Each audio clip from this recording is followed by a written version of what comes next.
Amen. And it's our text. This is our text. This is a series of lesson on love. That's the subject, love.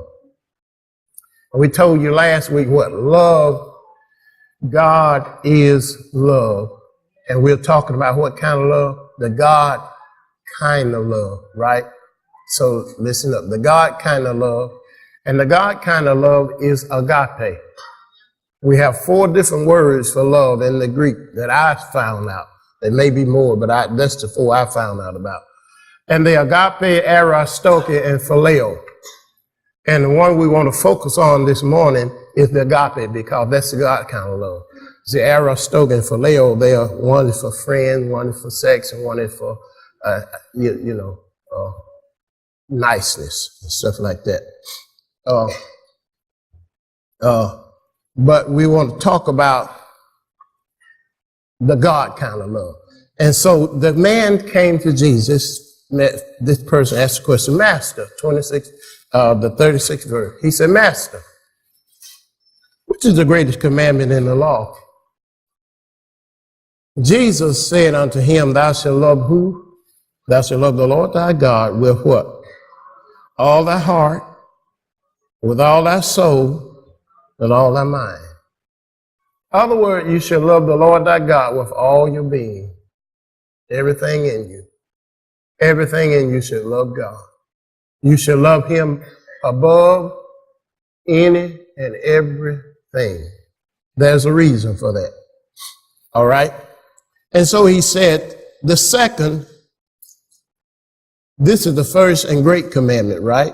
Notice he said, this is the first and great commandment. Then he said, the second is what? Like unto it.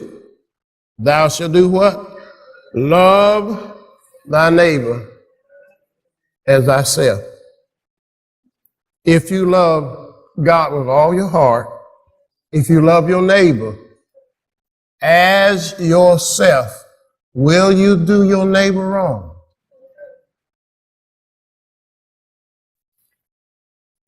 He said, this is the second.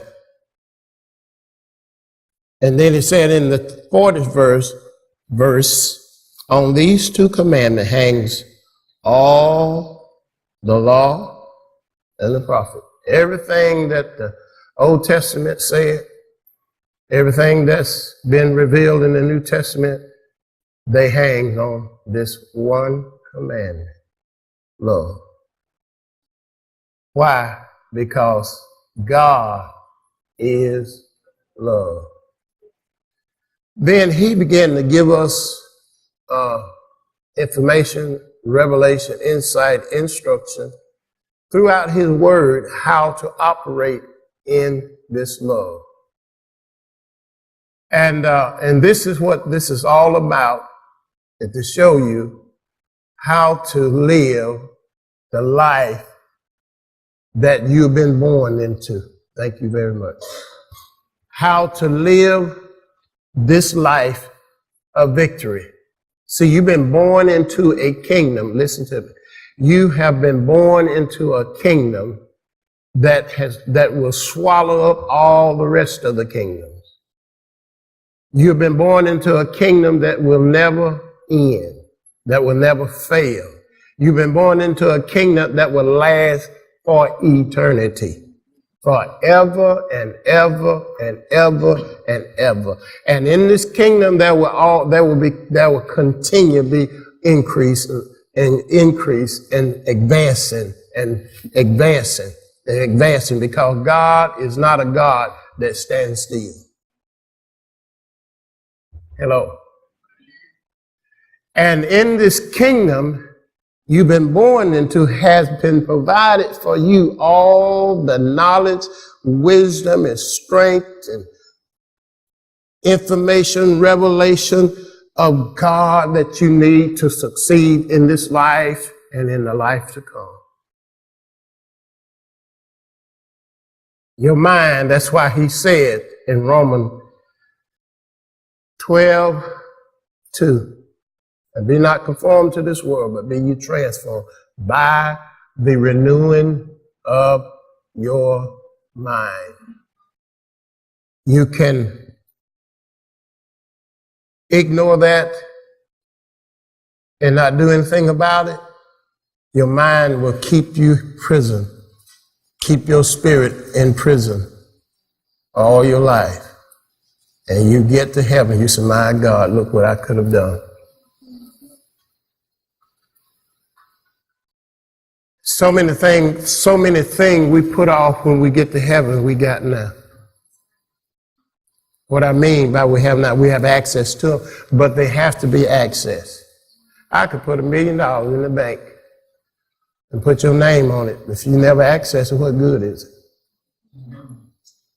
It was there, it's true, but you can't talk, you didn't get any results from it because you never accessed it. God had given, hear me, God had given you and me everything. I said everything. There's nothing missing. There's nothing broken. There's nothing out of place. It's in place, in order. It's there to obtain. But you got to obtain them, receive them the way he said it. And he have given us and the way to do it, but we must be willing to obey him. Crucify the flesh, renew the mind, and get up off.